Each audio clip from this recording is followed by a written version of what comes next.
అందరికీ నమస్తే. చాలా న్యూస్ ఛానళ్ళు అయితే వస్తున్నటువంటి అంశం గురించి ఈరోజు నేను మాట్లాడదలుచుకున్నాను. సో, నారా చంద్రబాబు నాయుడు గారు ముఖ్యమంత్రిగా ప్రమాణ స్వీకారం చేసి 30 ఏండ్లయింది అని చెప్పేసేసి 'ఆంధ్రజ్యోతి' పత్రికలు, తర్వాత టీవీ5, ఇంకా ఈటీవీ ఇంకా ఇటువంటి పత్రికల్లో అయితే చాలా అద్భుతంగా న్యూస్ అయితే రావడం జరిగింది. సో, వారి జీవిత చరిత్ర, వారి రాజకీయ ప్రయాణం అంతా కూడా అద్భుతంగా జరుగుతూ ఉంది.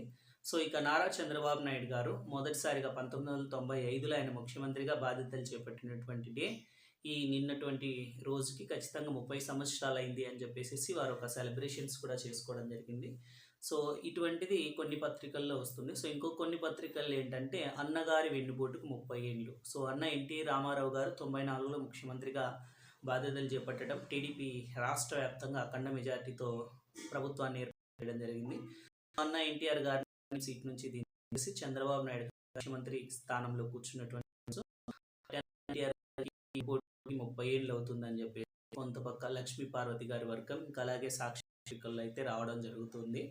సో, ఇందులో వాస్తవం ఏంటి, నిజమేంటి, అన్న ఎన్టీఆర్ గారి సీట్ను చంద్రబాబు నాయుడు గారు లాక్కున్నారా, అసలు ఏం జరిగింది అనేది ఇక్కడ ఒక హాట్ టాపిక్గా ఉంది. సో, మొత్తానికైతే వైస్రాయ్ హోటల్ కేంద్ర బిందువు అయింది ఈ అధికార మార్పిడికి.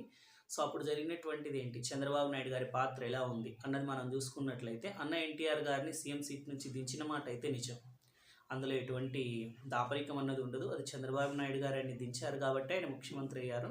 సో, ఆ పరిస్థితులు, అప్పుడున్నటువంటి సిచ్యువేషన్స్ తెలుగుదేశం పార్టీని కాపాడడానికి, సో ఇంకా అలాగే టీడీపీ పార్టీని బతికించుకోవడానికి ఎన్టీఆర్ గారి దగ్గర నుంచి పార్టీని తీసుకున్నట్లు చంద్రబాబు నాయుడు గారు కూడా గతంలో ప్రకటించారు. సో, అంశాన్ని అయితే ఇక్కడ వారు పెద్దగా చర్చించకపోవడం జరిగింది. సో, ఇంకా మొత్తానికైతే 2 న్యూస్ ఛానళ్ళలో డిఫరెంట్గా ఉంది. సో, మరి ప్రజలు ఏమనుకుంటున్నారన్నది, వారి అభిప్రాయం ఎలా ఉందన్నది ప్రజలకే తెలుస్తుంది. సో, ఈరోజు టాపిక్ వచ్చేసి ఇది. మీకు నచ్చితే సబ్స్క్రైబ్ చేసుకోండి, లైక్ చేయండి. నమస్తే.